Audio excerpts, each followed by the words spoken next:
God.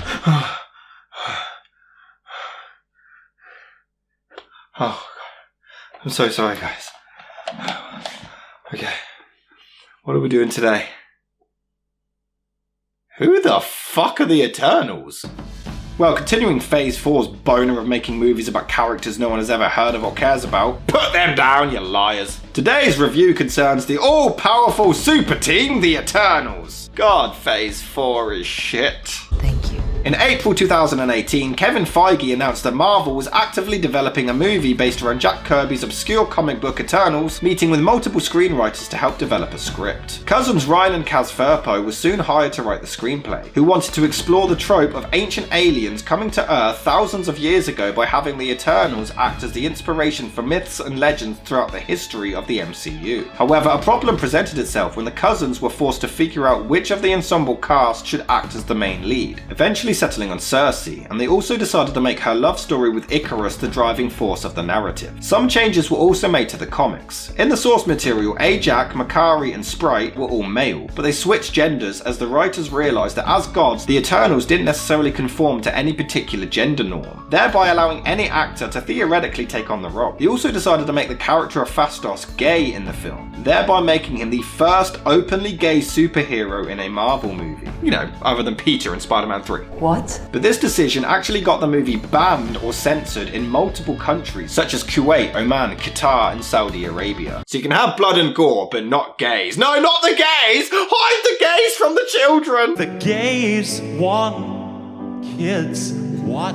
It's gonna freak them out. When choosing a director, Nicole Castle and Travis Knight were both considered before selecting Chloe Zhao, who had previously been attached to direct Black Widow. Zhao was excited to take on the job as she wanted to make a movie similar to Guardians of the Galaxy. A big ensemble movie that wasn't another huge crossover that could be epic in scale, but still have some intimate moments. Except Guardians was, you know, entertaining. Never mind! And she cited the TV series Ancient Aliens, the Final Fantasy games, and the movies of Terrence Malick as inspiration for the picture. However, Zhao's hiring caused even more controversy, as her vocal opposition of the Chinese government caused the movie to be pulled from release in her home country. Just the screams of my deep disappointment. When it came to casting, the majority of the actors were the only considerations for their respective roles, but there were some exceptions. Maria Avkaopoulou, Sofia Boutella, and Tatiana Maslany were all considered for Cersei before Gemma Chan was cast. She had actually appeared in Captain Marvel previously, but Kevin Feige had felt bad for wasting her talents on such a small role, and so offered her this film as a way to give her a bigger part. Wow, imagine being offered the chance to be in 2 MCU films and they both ended up to be shit. Can't be a coincidence. For the part of Icarus, Charlie Hunnam, Alexander Skarsgård, Armie Hammer and Sam Heughan were considered before Richard Madden was cast after the producers saw him as Robb Stark on Game of Thrones. Madden based his performance on Zack Snyder's portrayal of Superman in Man of Steel. Rich, you know that's not a good comparison, right? I completely ran out of things to say. As he wanted the character to be more authentic and real despite having godlike abilities. For the Eternals matriarch Ajak, Ana de Armas, Isa Gonzalez, Gina Rodriguez and Naomi Scott were all considered before it was decided that the character should be played by an older actress, finally choosing Salma Hayek.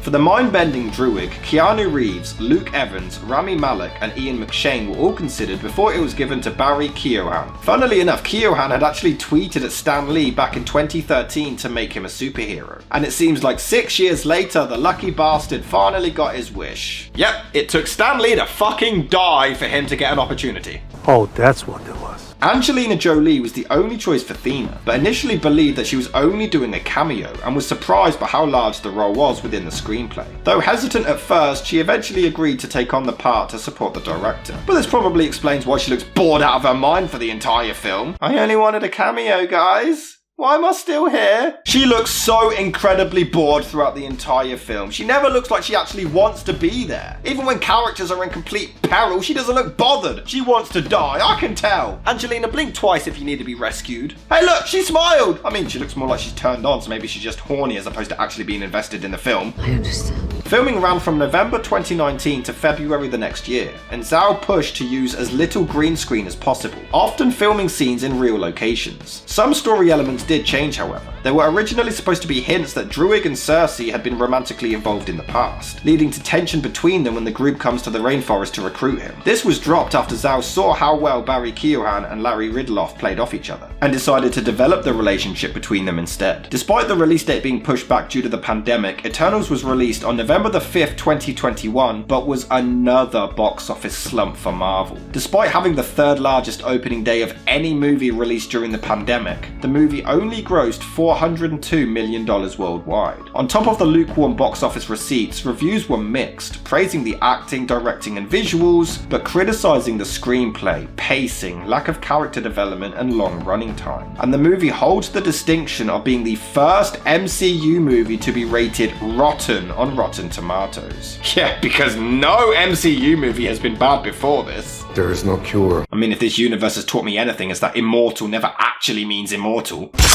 See? A single stab wound is deadlier than you think, you know? She gets healed, but that's besides the point. Wait, what the hell? The problem with this film is that the MCU used to be such a creative, unique and fun world of films to be immersed in. But just the very opening of this is the most generic, loud, flashy CGI bullshit ever. Did it just heal itself? Yeah, this generic CGI monster is that annoying boss in every video game ever. It's just not interesting to see unkillable characters. I mean, supposedly unkillable characters. Some of them die. Too bad I don't care. What was I saying again? The characters just don't have anything interesting to say or do. And you might be wondering why they've been on Earth for 7,000 years and haven't actually stepped in to help the Avengers yet. But don't worry, they do explain it. We were instructed not to interfere in any human conflicts unless deviants are involved. Yep, because they were told to. Now this could have actually been really interesting. We get shown events like Hiroshima that they were prohibited from helping out with, and they do have some nice dialogue about how they've been forced to just sit and watch humanity destroy itself and how they've not been able to step in. But that's quite literally the furthest they take it. I mean, just think what they could have done with this. They could have done what they love to do and recap the Avengers films with the Eternals watching on and not being able to help. They could have gone all out and shown a whole array of natural, real-life disasters or terrorist attacks that they were unable to assist with, but they don't. These are the only times this angle is ever mentioned. An unprecedented global earthquake swept nation-states across the world, causing damage and panic. Many have speculated its connection with the blip. Why do they think the earthquake was due to the blip? Wasn't the blip years ago? The first hour of the film, we get boring flashbacks to annoying Babylonian times, but none of it is interesting. I mean, the stuff in present day wasn't interesting, but it was better than this. It's just boring characters doing very little, and it always lasts an eternity. For a movie about the apocalypse, there's a whole lot of talking in this. You know, we could do that thing, you know, where you use your mind to control them and then they could do it quicker. Hey, Jack, you listen to this? And she gave you the sphere. We're going to split. Find your own purpose. And one day, when we see each other again, We could be responsible for billions of lives not being created across the universe. Boss, am I right? Have I doubted my purpose to serve the Celestials? I'm in love with you, Cersei. I'm grateful for the life I've lived with you. Even the monsters get bored of it and decide to interrupt. This is the whole film. Just fucking do anything remotely interesting. You're immortal superheroes. How do you fuck this up? Lauren Ridloff is actually deaf in real life, so as a result she had difficulty reacting during scenes when she had to interact with a digital character or in action scenes. Angelina Jolie would help her out by using a laser pointer to guide her in the direction she needed to look in. And kudos to her, you really can't tell. Kingo and Sprite, if you're even bothered to remember which one is which, talk about Peter Pan at one point. In the comics, Sprite is mentioned as having met J.M. Barrie and therefore directly inspired his Peter Pan character, but that clever moment isn't even in the film, so it doesn't get credit for it. I do not have that kind of power. There's a weird sex scene. I mean, wouldn't the sand get all up in her ass and cooch? I have no interest whatsoever in finding out the past of these supposedly unkillable characters. I don't care. I'm never invested in any of the fight or action scenes. Not a single one. It's just loud nonsense. And Marvel continues using references that will be really dated in a few years' time. We just got BTS to do a cameo. But don't worry, Marvel knows its shit and acknowledges its own plot holes. Nobody ever wonders how you managed to be the leading man for over 100 years. Well, I don't know what you're talking about. That is my great-great-grandfather. And they don't care, just like when they rip off lines from The Lion King. Remember who you are. The comedy is so bad in this film. This universe has become a shell of its former self. It is so painful. Hey, who's your gardener? Very nice, sir. Are you mental? Hide! We need action sequences. Oh, I'm a big baby. Karan!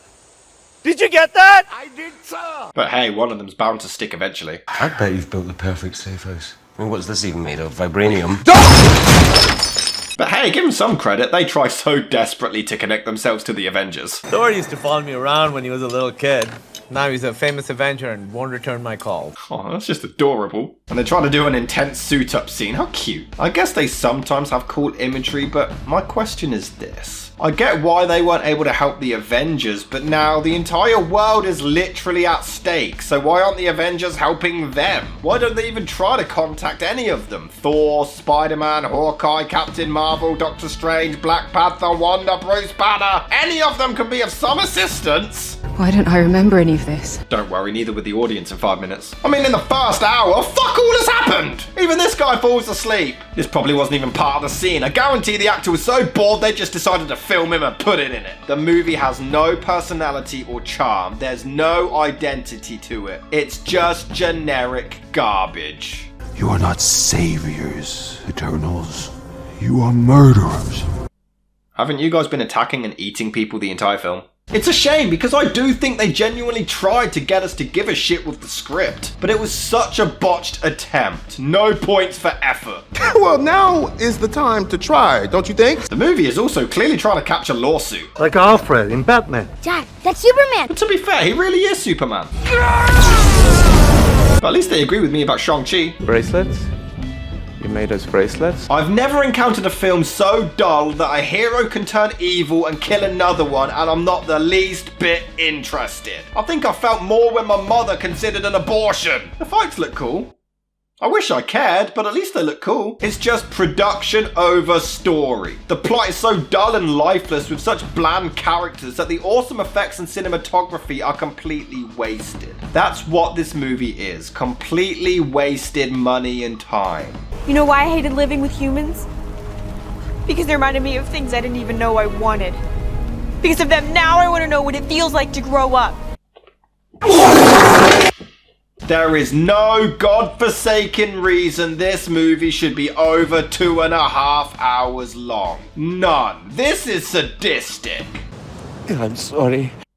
For nearly ending the world. It's not like you spilled a cup of coffee on a rug. The film originally had a very definitive ending, but Kevin Feige requested that a scene be added to set up a potential sequel, which explains the cliffhanger. Icarus's death is actually a reference to his namesake in Greek mythology. Get it? Because he flew too close to the sun?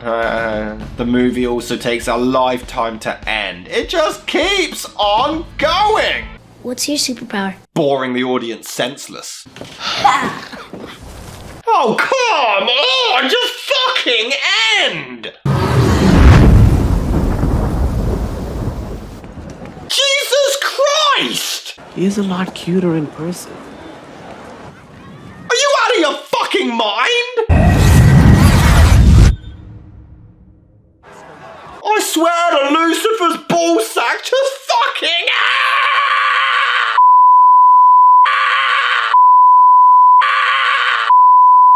Dane Whitman, played by Kit Harington, is another masked vigilante known as Black Knight in the comics, which is what the post-credit scene refers to. He was included as a way to potentially introduce the character in a later MCU film. And the voice heard in the post-credit scene is Blade, played by Mahershala Ali, as a setup for the character's introduction in Phase 5. Oh yeah, and when you think the brother of the most dangerous supervillain in the entire universe, you certainly think Harry Styles.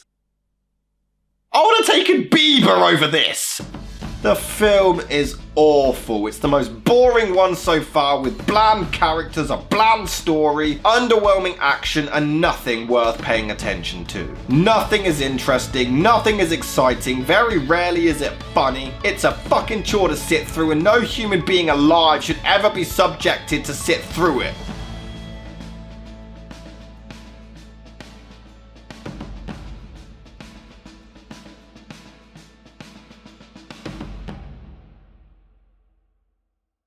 Marie Avgeropoulos.